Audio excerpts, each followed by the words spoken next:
So my name is Ayushan. तो हम लोग आज बात करेंगे what is low code platform के बारे में।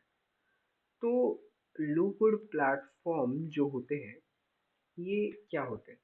ये एक सॉफ्टवेयर होते हैं जो कि क्या काम करते हैं, जो कि एप्लीकेशन बनाने के लिए काम आते हैं। जैसे कि आप वेबसाइट बना सकते हो इससे, इससे आप एंड्रॉयड एप्लीकेशन बना सकते हो, इससे आप बहुत सारे एप्लीकेशंस बना सकते हो बिना किसी कोडिंग के। बिना किसी कोडिंग के यानी आपको एक एक लाइन तक नहीं लिखना है और आपका बन जाएगा। अच्छा, ये लोग करते क्या है? या तो ये लोग क्या दे देते हैं, ड्रैग ड्रॉप सिस्टम यूज करते हैं। मतलब आप केवल एक जगह से कुछ चीज उठानी है और कहीं पे जाके फिट कर देनी है। और इसके पास, इन लोगों के पास कुछ प्री बिल्ड आपके पास टेम्पलेट्स होते हैं, उनको भी आप यूज कर सकते हो। ठीक है, इसकी वजह से आपका क्या होता है कि पूरा का पूरा एप्लीकेशन आप बना सकते हो कुछ ही मिनटों के अंदर। तो पहले से ही उन्होंने समझ लो ऑथेंटिकेशन का आपको मतलब लॉग इन और पेजेस और ये सारे पेजेस बना के पहले से ही दे के रखे हुए हैं। आपको बस थोड़ा बहुत नया कुछ डालना है और आपका बन के रेडी हो जाएगा। अब लो कोड प्लेटफॉर्म जो भी होते हैं उनकी अपन देखते हैं कि एडवांटेजेस क्या क्या होते हैं और डिसएडवांटेजेस क्या होते हैं। तो लो कोड प्लेटफॉर्म जो होता है, इसकी वजह से ना आपकी ना प्रोडक्टिविटी इंक्रीज होती है। कैसे प्रोडक्टिविटी इंक्रीज होती है? जैसे कि अगर हम लोग बात करें कि हम लोगों को कभी भी अगर अपन ट्रेडिशनल वे की बात करते हैं, मतलब जो नॉर्मल अगर वेबसाइट किसी को बनवानी हो या फिर एप्लीकेशन बनवाना हो, तो हम लोगों को एक डेवलपर की ज़रूरत पड़ती है जो कि पूरा का पूरा चीज़ कोड करेगा और पूरा का पूरा चीज़ काम करवाएगा।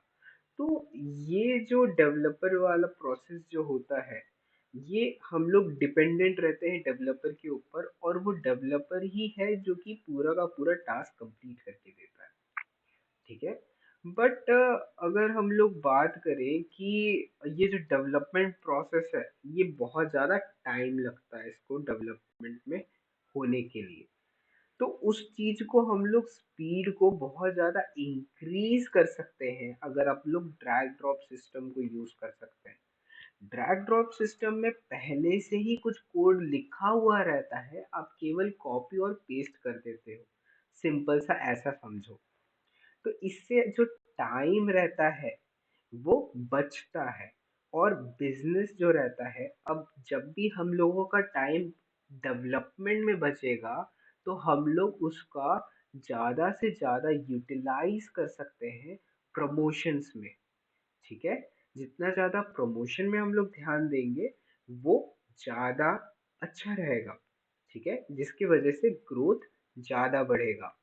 ठीक है, फिर आता है सेविंग कॉस्ट। अब जैसे कि मैंने अभी आपको बताया कि अगर ये जो डेवलपमेंट प्रोसेस होती है ये बहुत ज़्यादा महंगी भी होती है। ठीक है, तो हम लोगों को डेवलपर को हायर करना पड़ता है, उनको कॉस्ट देना पड़ता है, लेबर चार्जेस हम लोगों को देने पड़ते हैं और बहुत महीनों तक देने पड़ते हैं। तो ये जो चीज़ है वो क्या कर रहा है, आपको खुद बना के दे दे रहा है। मतलब खुद हम लोग खुद बना सकते हैं इसको, बहुत सिंपल सा रहता है। और उसके बाद भी ये क्या कर रहा है कि आपको जो कॉस्ट है वो बहुत ज़्यादा रिड्यूस करके दे रहा है। ठीक है, क्योंकि वो कुछ चार्ज तो करता है, लोगो प्लेटफॉर्म्स कुछ ना कुछ तो चार्ज करते हैं, बट इतना चार्ज नहीं करते हैं जितना डेवलपर्स चार्ज करते हैं। अगर आपकी एक छोटी सी वेबसाइट है और आप डेवलपमेंट में करवाना चाहते हो, डेवलपर से करवाना चाहते हो, तो वो कॉस्ट लेगा। ठीक है, अब अब बात ये भी है कि जो लो कोड प्लेटफॉर्म्स होते हैं ये आपको क्या करते हैं कि क्लाउड होस्टिंग भी प्रोवाइड कर देते हैं। जिसका मतलब अगर आप डिप्लॉय करवाना चाहते हो तुरंत वेबसाइट, तो वो डिप्लॉय भी करवा देंगे। ठीक है, तो इससे आपका क्या हो रहा है कि और ज़्यादा इंफ्रास्ट्रक्चर कॉस्ट भी आपका कम हो जाएगा। इंफ्रास्ट्रक्चर कॉस्ट क्या है यहाँ पे? जैसे कि अगर आप खुद का सर्वर डिप्लॉय करने वाले थे तो खुद का सर्वर पहले खरीदना पड़ता है और सर्वर बहुत महंगे आते हैं। तो ये जो भी चीजें हैं ये पहले से ही वो हैंडल करके दे रहा है, तो आपका कॉस्ट कम हो जाएगा। ठीक है, अगला आता है ईज ऑफ डिप्लॉयमेंट।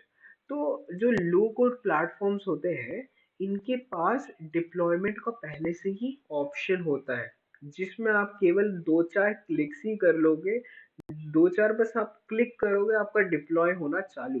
यही रहता है, बहुत ज़्यादा आसान रहता है डिप्लॉयमेंट करना। और मैं शायद से आने वाले समय में इस प्लेलिस्ट में शायद से मैं दिखाऊंगा भी कि किस तरीके से आप लो कोड प्लेटफॉर्म को यूज़ कर सकते हो।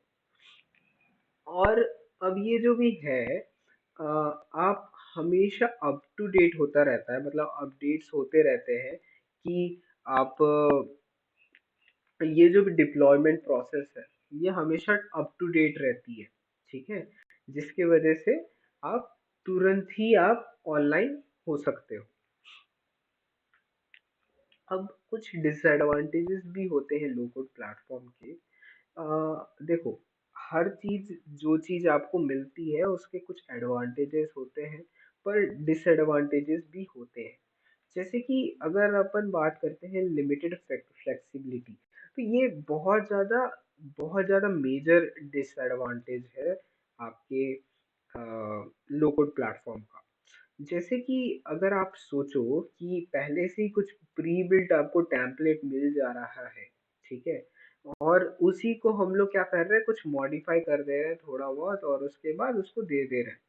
बट कभी कभी ऐसा भी होता है कि कुछ कुछ चीजें सपोर्ट नहीं कर पाता है लो कोड प्लेटफॉर्म, क्योंकि उसमें पहले से ही कुछ लिखा हुआ कोड है ना, उसी को हम लोग कॉपी पेस्ट कर रहे हैं।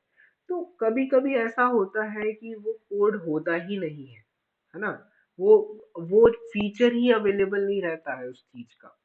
तो लिमिटेड फ्लेक्सिबिलिटी रहती है, कहीं कहीं पे होती है, बट होती है जरूर। अब जैसे कि ये जो लिमिटेड फ्लेक्सिबिलिटी है, इसको हम लोग ओवरकम कर सकते हैं कि कुछ कोड इंट्रोड्यूस कर दिया जाए। ठीक है, तो कोड इंट्रोड्यूस करने से लिमिटेड फ्लेक्सिबिलिटी भी कम की जा सकती है। ठीक है, ये हम लोग देखेंगे। हम लोग फ्लटर फ्लो के बारे में जब बात करेंगे, तो हम लोग इस लिमिटेड फ्लेक्सिबिलिटी को थोड़ा सा और अच्छे से समझने की कोशिश करेंगे। और दूसरा एक फैक्टर रहता है सिक्योरिटी। और सिक्योरिटी ऐसे जनरल में दिक्कत नहीं है, मगर जो लो कोड प्लेटफॉर्म्स होते हैं, ये क्या होते हैं, कोड को कॉपी पेस्ट करवा रहे हैं। सिंपल सा ये था ना कि कॉपी पेस्ट, पहले से कोड कुछ रखा हुआ है, वहां से हम लोग केवल कॉपी कर रहे हैं और पेस्ट कर रहे हैं। तो वो जो कोड हो सकता है, ऐसा हो सकता है कि उसमें कुछ ना कुछ गलतियां हो, कुछ ना कुछ ऐसा हो जिससे कि छेड़खानी की जा सकती है। तो ये जो भी होता है, मतलब ये जो है, कुछ वर्नेबिलिटीज है, कुछ ऐसा है जो कि एक्सप्लॉइट किया जा सकता है, छेड़छाड़ किया जा सकता है। तो वो चीजें की पॉसिबिलिटी रहती है। ठीक है, वो तो हर जगह पे रहती है, आप चाहे तो डेवलपर को भी दोगे तब भी कुछ ना कुछ ऐसा हो सकता है जिससे कि लूप होल निकल जाए। ठीक है, तो ये एक रिस्क रहता है। सेकेंड चीज, अब हम लोग जैसे कि उसके ऊपर निर्भर हो जाते हैं किसी भी लो कोड प्लेटफॉर्म पे। तो लो कोड प्लेटफॉर्म क्या करता है, कोई थर्ड पार्टी अगर यूज करता है चीजें, तो थर्ड पार्टी में अगर कुछ रिस्क है, तो वो इस पर्टिकुलर प्लेटफॉर्म में भी वो रिस्क बन जाती है। तो सिक्योरिटी का थोड़ा सा रिस्क रहता है, बट इतना भी ज्यादा नहीं रहता है।